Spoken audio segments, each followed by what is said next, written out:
I read the letter that Pope Francis issued about the mass immigrations that are happening in America at this time, and to be clear, behind the label illegal immigrant or illegal alien or economic migrant is a human being with family, friends, sometimes people that have suffered a lot.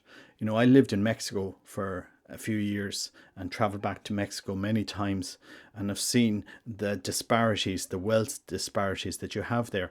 And some people, it's not a choice that they make. There's no other choice they can make, especially when you have this economic divide between North America and Mexico. Massive disparity. A few months or a few years of work in America can provide for your family, can education. A lot of people want to give their kids an education. Some people go to work in America just so their kids can get an education.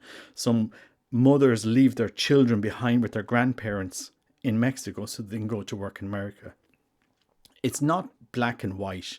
They are human beings, and many of them are baptized. So when I see Pope Francis' letter, I understand where he's writing it from. I really do. I understand. I lived in Mexico and I've worked in Africa as well, so I can understand the complexities of this topic, especially when there is such a divide in wealth. But at the end of the day, the Pope also recognizes that each country is allowed to have a border, have border controls, and control their immigration policy. Every country does. We don't have a one world government. We have countries governed by their own governments, and every country will make their own policies. If you fly to Singapore, just before the plane is landing, you will hear an announcement on the plane that if you're caught with drugs in Singapore, you will be executed or could be executed. They don't have 120,000 daily cocaine users in Singapore and hundreds of deaths like we have here in Ireland. Their drug use is very, very, very low. And, the common good is protected by execution. Or the threat of execution, which they do carry out regularly in Singapore to protect the country from the scourge of drug use. That would go against, the change to the catechism that the Pope made, that we should get rid of capital punishment. However, if you go and talk to people in Singapore, not many people would want to change the laws that they have in Singapore because they do protect the common good. And they've been proven to protect the common good. However, Singapore might be a special case. So, governments govern their own countries. And the problem that Pope Francis doesn't understand about the Catholic Church, or America in general, but the Catholic Church in America, is Pope Francis's own nuncio to America has betrayed him. Talking about McCarrick, who he rehabilitated. And people have a lot of American Catholics have just stopped listening to Pope Francis. They're not listening. And you have, for example, a new bishop that Pope Francis has appointed, saying that people that are working with this new deportations or this new immigration law should be excommunicated. I don't think the way the Pope is going is the right way. He's listening to the wrong Catholics in America. The wrong people have his ear on this topic. He should proceed with more caution. But this has kind of marked the papacy of Pope Francis, because let us not forget that in 2021, he fired 3 of his own employees in his own country because they wouldn't take the thing that we couldn't talk about. The thing that turned out not to stop transmission, not to stop disease. And that billions and billions and billions of dollars was made in profit from it. And the people that he wanted it to arrive to, the poor that Pope Francis so cares about in Africa and Asia and Latin America, they didn't get this expensive thing that he was administering in his own country, in the Vatican. the Pfizers and the Modernas, all these expensive mRNA treatments, they didn't arrive to Africa or Asia. They didn't arrive to America, to Mexico. I can tell you because I was checking with my friends who, what vaccines that they were taking, and the Chinese or some other ones, but it wasn't these expensive ones. So the Pope at the time in 2021 fired 3 of his own Swiss guards. The headline was they resigned. They resigned because they didn't, because of their refusal to take the vaccine. And of course, that's, anybody knows in the Vatican what that is code for. And it wasn't just the Swiss guards, but there was the most dictatorial practices in the Vatican with this cert that you needed to get into the Vatican. You needed to be vaccinated to get into the Vatican, and so forth. It was bonkers, guys. Bonkers. Because the church turned out to be the religious affairs department of the UN and the WHO. That's really where it turned out. Instead of giving guidance, saying, okay, Catholics, this is the situation, this is the guidance that we're giving you on these vaccines. It's up to each of you to make your own informed decision on this new experimental technology that has never before been used on humanity. You make your own informed consent on this, looking at the pros and cons, looking at the side effects, the possible side effects that the manufacturers were publishing. You make your own informed dissent. But it wasn't that. Your conscience wasn't respected by the Pope in the Vatican. To be clear, people's consciences were not respected in 2021. Not when you're firing your own employees or bullying your own employees so that they had to take this. And the Pope didn't need to. Italy had their own laws. The Vatican could have had theirs. But it didn't. It sided with big pharma. And the Pope can't understand why millions of American Catholics don't listen to him. He doesn't understand. And he doesn't understand why the same thing is happening in Italy. Because I've listened to the discourse in Italy. I speak Italian, fluent Italian. I'm listening in Spanish. I also know Polish.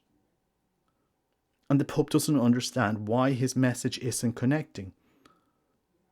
Because he's become a political puppet for the left. And this is what's the problem in America is it swings from one side to the other. So what you're seeing today with Trump is a backlash against the left. And the Pope seems to be siding with one side. Yeah, we need to excommunicate those that are implementing immigration policy now in America. This is what the Detroit bishop says. And he's appointed by Francis.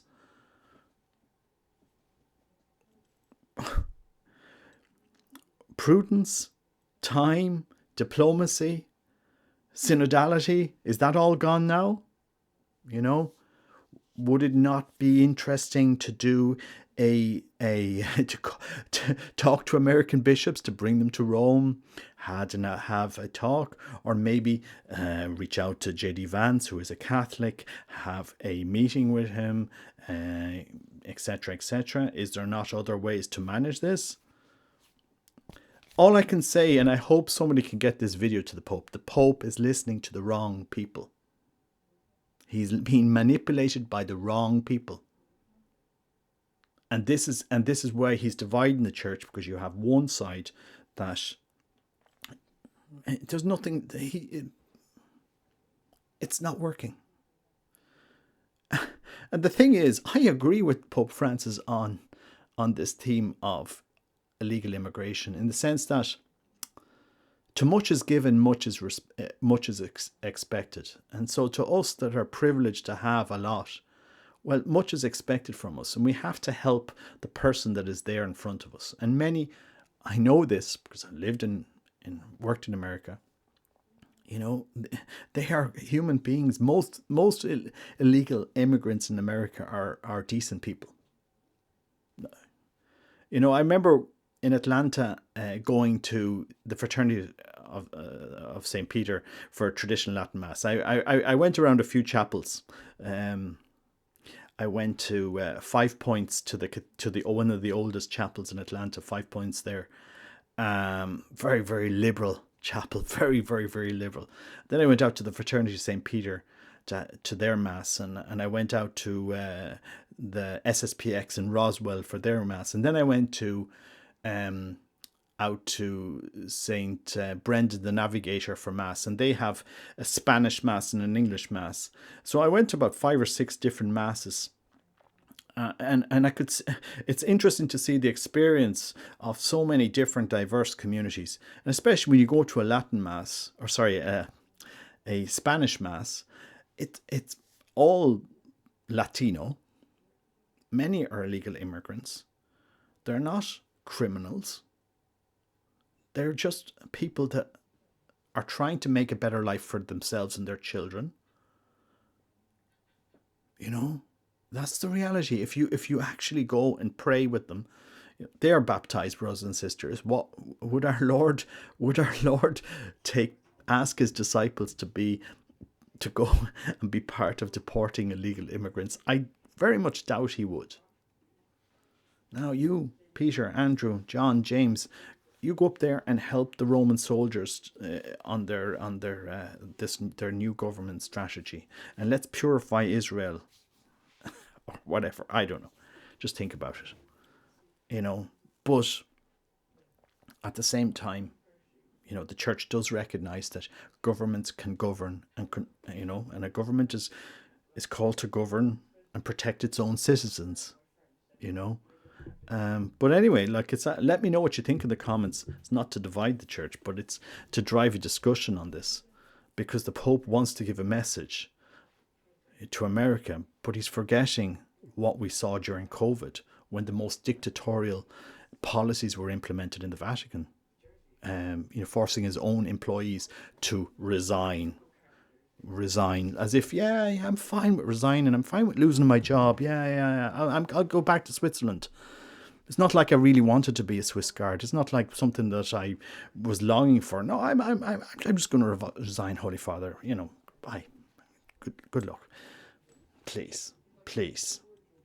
And I give this in good faith so that you can digest it and think about it.